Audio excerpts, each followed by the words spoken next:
Time now for Voices of the Future.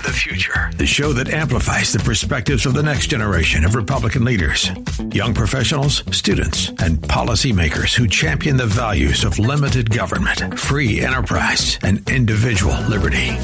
From grassroots activism to tech-driven policy debates, this program is your front row seat to the ideas shaping a freer, stronger America. Now, your host for Voices of the Future, Ardis Jackson. Hello, everyone. My name's Ardis Jackson, and I am your host for Young Conservative Voices. We're back for episode 2, and I gotta say that I gotta start off with a little juicy tidbits here. So I would say that there's been a lot going on within California, especially within the whole situation with Gavin Newsom and the whole Democratic Party trying to do the whole redistricting counter to Trump. I just find it a little hilarious how he spends so much time trying to make fun of Trump and trying to copy a lot of what he does, his social media wise. And, it's just a little funny to see. And I also would say that it's also pretty good to see that Charlie Kirk has been getting some attention as well. They have made an episode. I didn't see the full episode, but I did hear that there was an episode with Charlie Kirk. And, I just thought it was a little funny because I did see some videos online talking about how they, I guess those on the left were very angry that Charlie Kirk was seeming to take the jokes in stride and wasn't actually offended by what was said about him and how he was portrayed in the episode. And I just found it funny that they were stressing so hard to be like, oh, we're laughing at you. We're not laughing with you. And I think that's a good approach to have in life. If the people are making fun of you and stuff like that, just take it with stride, use it against them. So I think that was a real good thing that he did. And I just found that pretty funny. I do have a topic that I think is very dear to us young adults, especially us here in Silicon Valley. We have quite a lot of things going on within the Bay Area that makes our lives a little stressful and a little hectic at times. So I wanted to spend this episode talking about mental health and just how the Republican Party as a whole can become involved in this conversation. And I think that we can make this a lot more accessible to younger people who do struggle with mental health issues. And I know that I'm one of them. I deal with anxiety and stuff just as much as the next person. And I just wanted to talk about that a little bit. And so I would just start off by saying that within the mental health for young adults around age 21 to 40, we seem to have the common traits of dealing with stress, anxiety, and burnout, trying to balance all of the different responsibilities we have in our lives here in the Bay Area. We have a real high rising rent costs. We have jobs that are here today, gone tomorrow. You can literally be working and the next day you're being told you're being let go. I was one of them. I worked at Microsoft and loved that job, got along with everyone there. And then the next thing I know, you're being let go for the cloud revolution and now AI revolution. So I do understand those topics and just those things that do end up bothering a lot of us here in the Bay Area. And I just wanted to talk about that we as the Republican Party do understand that there are, mental health challenges that we all face. And we want to also be a party that brings solution to those problems as well. So just some topics to go, or just some notes to go over. I would say that I do feel like the Republican Party should get more involved, especially with young adults. and getting ahead of the curve when it comes to the mental health crisis that's happening in the country, but especially in the Bay Area where you have a lot of different factors that contribute to just being able to live comfortably here. And it seemed like many adults do face stress that can lead to actual just having a struggle living and being happy in the Bay Area. And I think that we should try to address those issues head on more. And we have a lot of those situations that happen that I know of personally that happens with my friends as well. We struggle sometimes to just feel like, man, are we going to be able to provide food for ourselves for the next day or so? Just because how high the cost of living is here in California, in particular the Bay Area. And that's something we should, I think, deal with more. But I also wanted to go over a little bit about how we as the Republican Party can make ourselves different when it comes to dealing with mental health problems. So I've noticed that within the Democratic Party, or at least on the left, that they seem to look at mental health problems as badges of honor. So just with my correspondence with people that are younger, that are dealing with social anxiety, for example, having struggles to communicate with other people, feeling judged, feeling like you don't belong, that these are things that should be, badges of honor, that you should list these things in your online profiles as this is all of the struggles I'm dealing with. And, go me for having, anxiety, go me for feeling burned out, from working two jobs, go me for having PTSD. And these are not the approach that I think is productive for us young adults at all. And I feel like they actually make the problem worse because you're actually not trying to solve the problem. You're basically just trying to, stay in the problem. So while the left do acknowledge mental health problems, I think that approach is not beneficial for young adults as myself because it just kind of creates a problem instead of a solution, or embracing the problem but not giving a solution. And I feel Republicans, we, especially us younger Republicans, we can address mental health problems through solutions. And so I understand that some common challenges we all have, we all deal with depression, we all deal with a persistent sadness, loss of interest, fatigue, and hopelessness, especially when we read the news.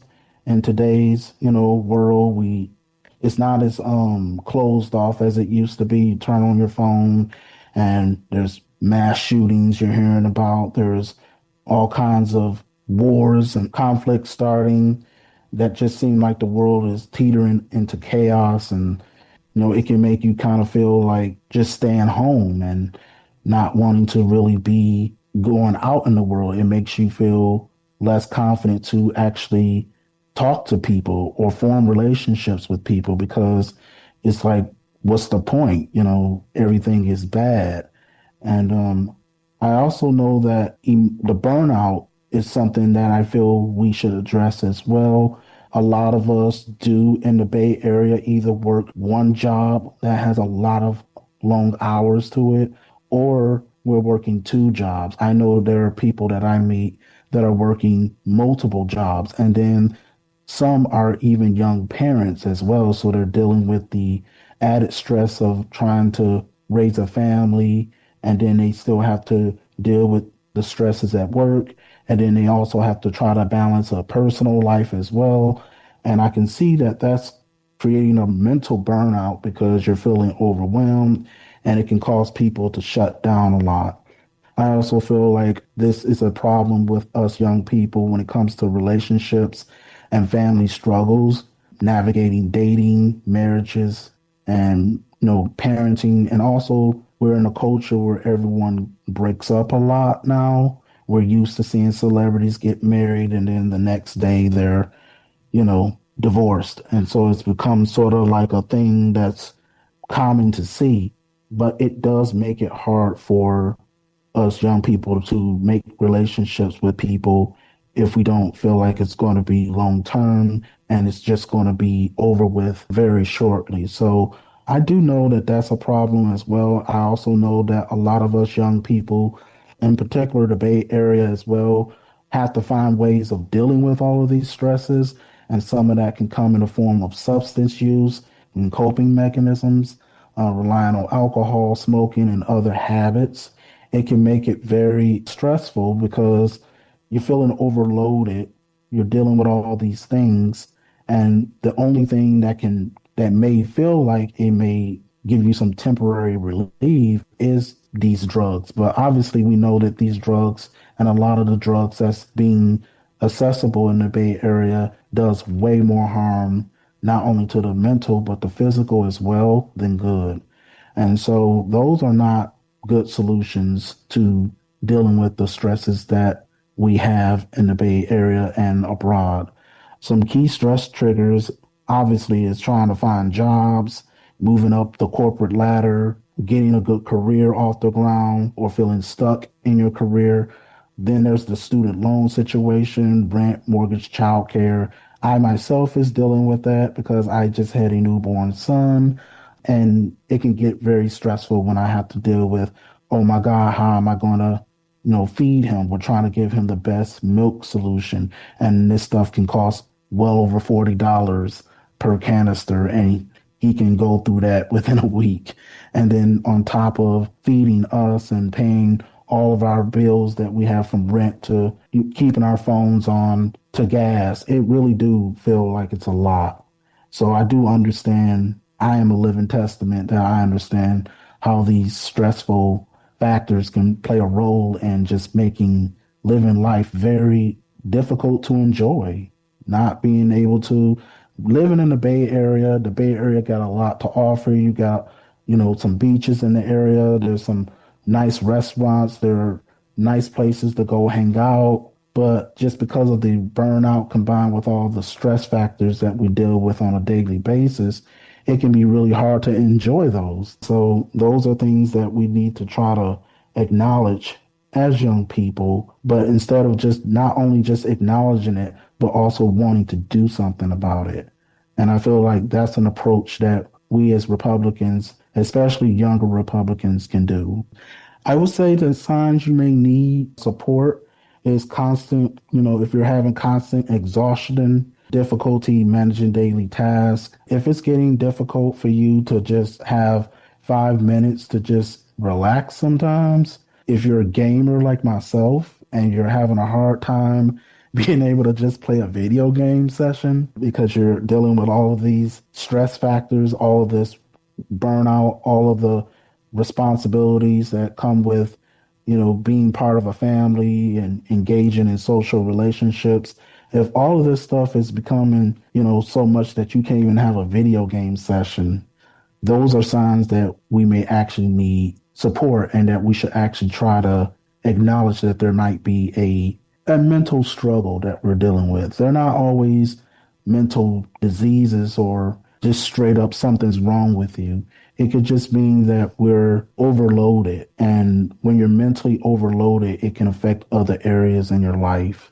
I will also say if you're having sudden changes in sleep or eating patterns, I know a lot of us do like to stay active. We like to go to the gym. We like to go for our runs. We like to engage with people in and about our lives. We like to have activities that we can enjoy doing. And if we're not being able to enjoy those activities as much anymore, if we're not really being able to get the proper amount of sleep that we have, I think that's a sign that we may need to adjust some things.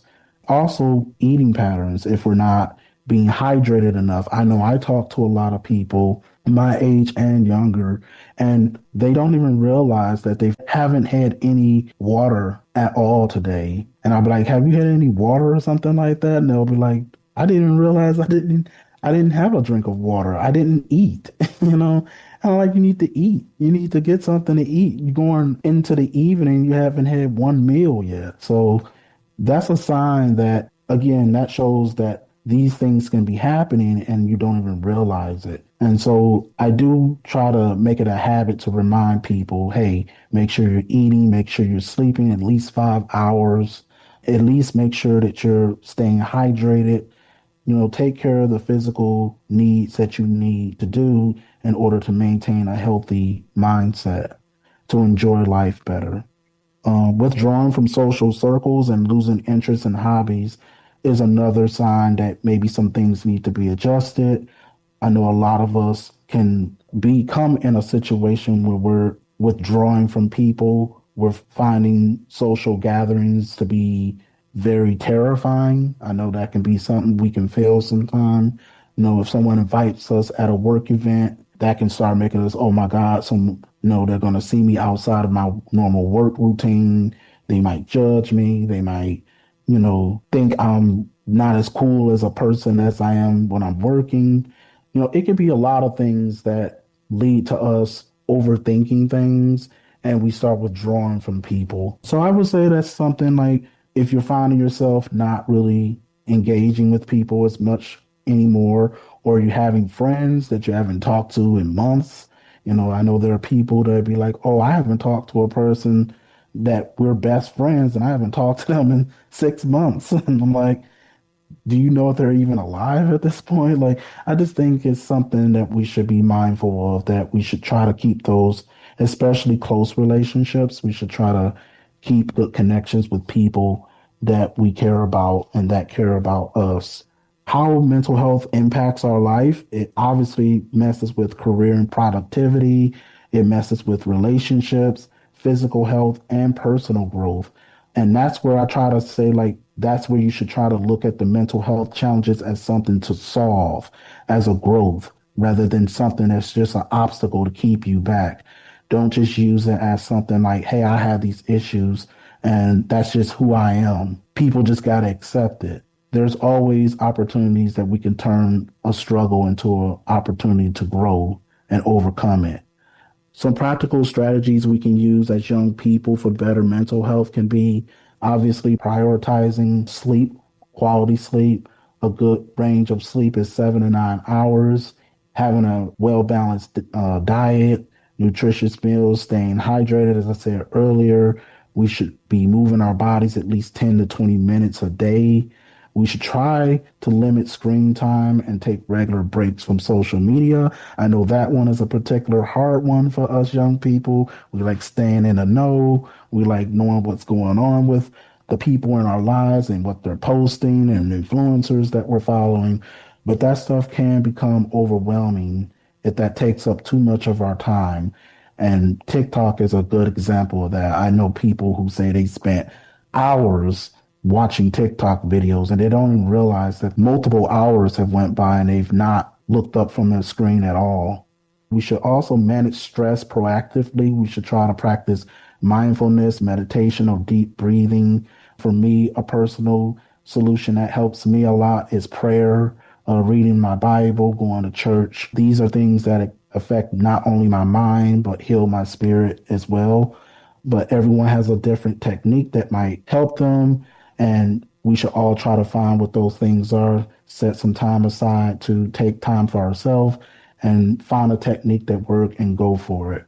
I would say also another suggestion I can make is ASMR. That is a great place to go when you want to just relax and you don't have to have your mind paying attention to it, but it's soothing sounds and music that can help calm you down. I think that we also should want to strengthen our support systems that we have. So obviously staying connected with our friends and family and trusted loved ones. We should want to get into the habit of more about our feelings, opening up about if we're not feeling well, if you're at work and you're feeling like, hey, I'm just not feeling it today. I'm not enjoying work at all. I'm not enjoying doing this. I haven't slept well. These are things that we should try to get better at speaking up for ourselves, becoming our advocate, or having people who can advocate for us. Someone that can tell you, hey, if you're feeling stressed at work, take the day off, rest up, get your sleep, or take a nap when you get home, things like that. We should look for also being part of community groups that align with our interests. So these are things that we should do. Like if you're a gamer, join some groups that are gaming focused. Those are things that can really distract you from the problems that you may be facing in your life. If you're into fitness or anything like that, there's a lot of groups on Meetup and other websites and social media platforms that dedicate to interests that you may have. Definitely try to take advantage of that.